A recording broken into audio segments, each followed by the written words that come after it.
আজকে নিয়ে চলে আসলাম ডিমের রেসিপি। আর ডিম তো আমরা অনেকে অনেকভাবে খেয়েছি, কেউ ভেজে খেয়েছি, কেউ রান্না করে খেয়েছি, কেউ সিদ্ধ করে খেয়েছি। আর এভাবে কখনো কিন্তু আমাদের খাওয়া হয়নি, তা আজকে আমরা সেইভাবেই ট্রাই করে দেখব যে কেমন লাগে আর কি খেতে। হ্যালো এভরিওয়ান, আসসালামু আলাইকুম, welcome back to my channel. আবারও চলে আসলাম আপনাদের মাঝে আরও একটা রেসিপি নিয়ে। আমি ব্লগ বাই সাথী ঢাকা থেকে বলছি। মনে করে একটা লাইক দিয়ে ভিডিওটা দেখা শুরু করবেন। এখানে 4টা বাটি নিয়ে নিয়েছি, আর বাটির ভিতরে দিয়ে দিলাম আমি তেল। আর তেলটাকে কিন্তু সব বাটিতে আমি ভালোভাবে লাগিয়ে নিব, আর অবশ্যই কিন্তু তেল লাগিয়ে নিতে হবে। আর তেলটা না লাগিয়ে নিলে কিন্তু ডিমটা উঠতে চাবে না, তার জন্য কিন্তু খুব সুন্দরভাবে তেলটাকে লাগিয়ে নিচ্ছি।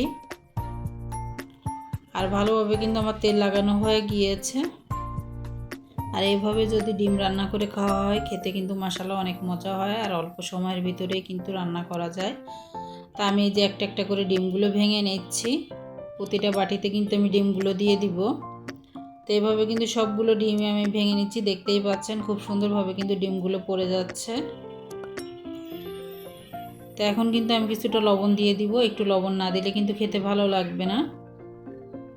তো এখানে কিন্তু যে লবণটা দিয়ে দিলাম, আরও একটা জিনিস দিব, সেটা গোলমরিচের গুঁড়া। এটা একদমই অপশনাল, কেন না দিতে চাইলে কোনো সমস্যা নেই, আমার ভালো লাগে তাই কিন্তু আমি দিয়েছি। আপনাদের যদি ভালো লাগে দিতে পারেন, আর না দিলে কিন্তু কোনো সমস্যা নাই।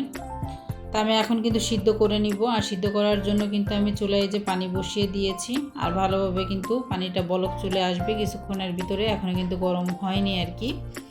তা আমি কিন্তু একটা একটা করে বাটিটা বসিয়ে দিচ্ছি। বসিয়ে দিয়ে কিন্তু এখন ঢাকনাতে ঢেকে দিব। ঢাকনাতে ঢেকে আমি কিন্তু ভালোভাবে সিদ্ধ করে নিব। তো ভালোভাবে সিদ্ধ হতে থাকুক। আর যদি এই পর্যায়ে আমার ভিডিওর কোনো অংশ ভালো লাগে, চাইলে আমার চ্যানেলটা সাবস্ক্রাইব করে আমার পাশে থেকে যেতে পারেন। এখানে দেখতেই পাচ্ছেন ডিমগুলো কিন্তু খুব সুন্দরভাবে কিন্তু সিদ্ধ হচ্ছে, সাইড দিয়ে কিন্তু সাদা হয়ে গিয়েছে। এখন ডিমগুলো সিদ্ধ হতে থাকুক, আর এই পাশাপাশি আমি অন্য কাজগুলো করে নেই। এখানে আমি কিন্তু 3টা পেঁয়াজ নিয়েছি, আর পেঁয়াজগুলোকে ভালোভাবে একটু কেটে নিচ্ছি কুচি কুচি করে। আপনারা কিন্তু এই কাজটা বটি দিয়েও করে নিতে পারবেন। তা আমি কিন্তু ছুরি দিয়ে সুন্দরভাবে কেটে নিচ্ছি। তা পেঁয়াজগুলোকে একটু বেশি ছোট করে নিব, যাতে ভালোভাবে একটু গলে যায়, আর খেতে কিন্তু ভালো লাগবে। গ্রেভিটা যত ঘন হবে তত কিন্তু খেতে ভালো লাগবে, তার জন্য কিন্তু আমি সুন্দরভাবে ছোট করে নিচ্ছি। আর এরকম ডিমের রেসিপি কিন্তু খেতে কিন্তু মাশাআল্লাহ অনেক মজা হয়ে থাকে। আমাদের বাসায় কিন্তু সবাই পছন্দ করেছে। আর এইভাবে যদি আপনারা রান্না করে দেন, তাহলে কিন্তু আপনার ঘরে কিন্তু আবারও বলবে রান্না করে দিতে। কোনো ঝামেলা পোহাতে হবে না, খুব অল্প সময়ের ভিতরে কিন্তু এটা হয়ে যাবে।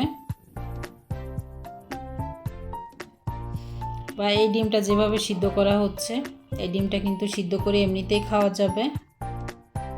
যদি রান্না না করে ভাপে এভাবে সিদ্ধ করে আপনারা খেতে চান, তাহলে কিন্তু খেতে পারবেন। আমার পেঁয়াজটা কিন্তু খুব সুন্দরভাবে কাটা হয়ে গিয়েছে।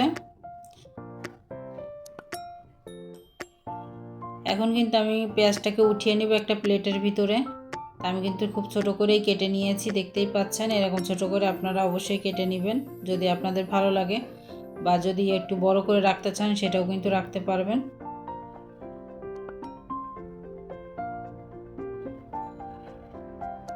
তা খুব সুন্দরভাবে কুচি করা হয়ে গিয়েছে। এখন কিন্তু আমি একটা প্লেটে উঠিয়ে নিব।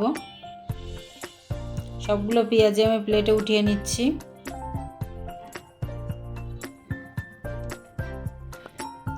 এখন আমি 2টা টমেটো নিয়েছি, ছোট 2টা টমেটো নিয়েছি আর কি। আর যদি বড় টমেটো হয় একটা নিলেই হবে। আমি টমেটোগুলো একটু ছোট ছোট করে কেটে নিচ্ছি।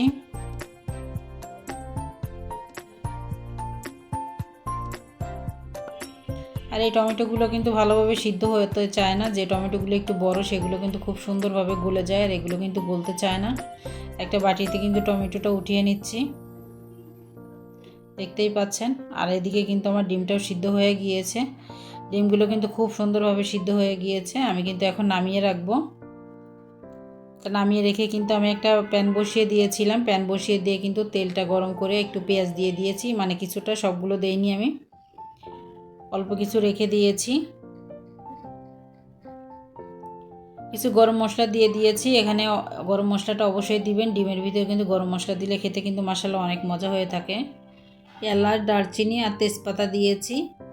এখানে কিন্তু আরও মশলা অ্যাড করা যেতে পারে, কিন্তু এলাচটা বেশি দিলে কিন্তু বেশি ভালো লাগে। আমি পেঁয়াজটাকে একটু হালকা কালার করে ভেজে নিয়েছি, ভেজে নিয়ে কিন্তু এখন টমেটোটা দিয়ে দিয়েছি। টমেটোকে কিন্তু আমি তেলের ভিতরে ভেজে নিচ্ছি। আর টমেটো চেষ্টা করবেন তেলের ভিতর ভেজে নিতে, তাহলে কিন্তু বেশি ভালো লাগে। আপনারা যদি মুরগির মাংসতে দিয়ে থাকেন আর কি, আর বা গরুর মাংস রান্না করলে যদি টমেটো দিয়ে থাকেন, অবশ্যই এরকম করে তেলের ভিতরে ভেজে নেবেন পেঁয়াজের ভিতরে, তাহলে কিন্তু খেতে মাশাআল্লাহ অনেক মজা হয়ে থাকে।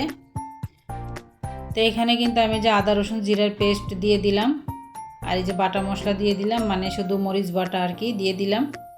এটা অপশনাল, আপনারা মরিচের গুঁড়াটাও দিতে পারেন, কিন্তু মরিচ বাটাটা দিলে কিন্তু আমার কাছে বেশি ভালো লাগে, তার জন্য কিন্তু আমি মরিচ বাটাটাই দিয়েছি।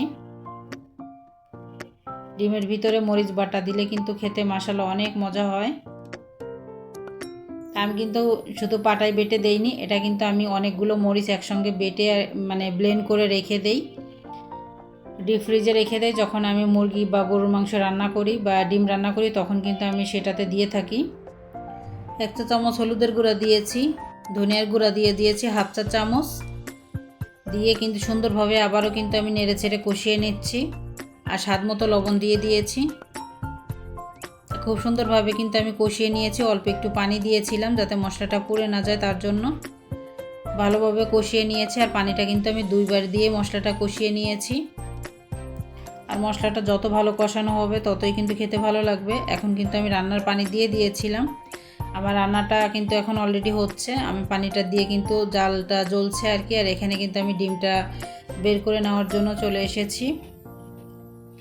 আমি ডিমটাকে খুব সুন্দরভাবে উঠিয়ে নিচ্ছি, দেখতেই পাচ্ছেন যে চামচের পিছন সাইড দিয়ে কিন্তু একটু চাপ দিলেই উঠে যাচ্ছে।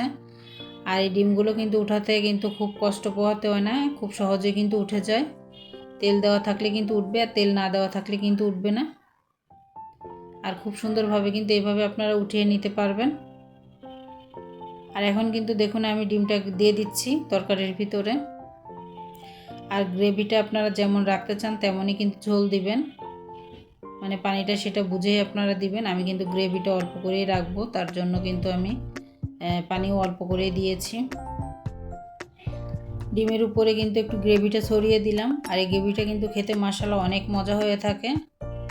আমি কিন্তু একদম শুকনো শুকনো করে ফেলবো, মানে অতিরিক্ত গ্রেভি রাখবো না। তা এটা কিন্তু বেশি নাড়াচাড়া করা যাবে না। আমি কিন্তু বেশি নাড়াচাড়া করার কারণে কিন্তু আমার একটা ডিম ভেঙে গিয়েছিল, এজন্য বলে দিচ্ছি একদমই কিন্তু নাড়াচাড়া করা যাবে না, একদমই হালকা হাতে নেড়ে দিতে হবে। এখানে একটু গরম মশলার গুঁড়া দিয়ে দিলাম, বা আপনারা জিরার গুঁড়াটাও দিতে পারেন, সেটাও কিন্তু খেতে ভালো লাগবে। তাই গরম মশলার গুঁড়াটা দিয়ে আবার একটু নেড়ে চেড়ে নিলাম। আর এখন কিন্তু আমি নামিয়ে রাখবো। আর এই গরম কড়ার ভিতরে রেখে দিলে কিন্তু পানিটা একদমই শুকিয়ে যাবে। তাই আমি গরম কড়ার ভিতরে কিন্তু মানে প্যানের ভিতরে কিছুক্ষণ রেখে দিয়েছিলাম। কিছুক্ষণ রেখে দিয়ে হালকা যখন ঠান্ডা হয়েছে তখন কিন্তু আমি একটা প্লেটে পরিবেশন করেছি। তা আমি কিন্তু একটা প্লেটে উঠিয়ে নিচ্ছি। দেখুন মাশাআল্লাহ কত সুন্দর হয়েছে। আমি পানিটা কিন্তু একদমই শুকিয়ে নিয়েছি, দেখতেই পাচ্ছেন। আর আমার ভিডিওর মাঝে যদি কোনো ভুল হয়ে থাকে বা আমার কথার মাঝে যদি কোনো ভুল হয়ে থাকে, অবশ্যই ক্ষমা সুন্দর দৃষ্টিতে দেখবেন। একটা ডিম কিন্তু আমার ভেঙে গিয়েছে অলরেডি। এরকম মজার মজার লোভনীয় রেসিপি পেতে অবশ্যই আমার চ্যানেলটা সাবস্ক্রাইব করে রাখবেন। আর আমার চ্যানেলটা ভিজিট করতে পারেন, খুবই মজার মজার রেসিপি পেয়ে যাবেন। আজকের মতো বিদায় নিচ্ছি, আল্লাহ হাফেজ, আসসালামু আলাইকুম।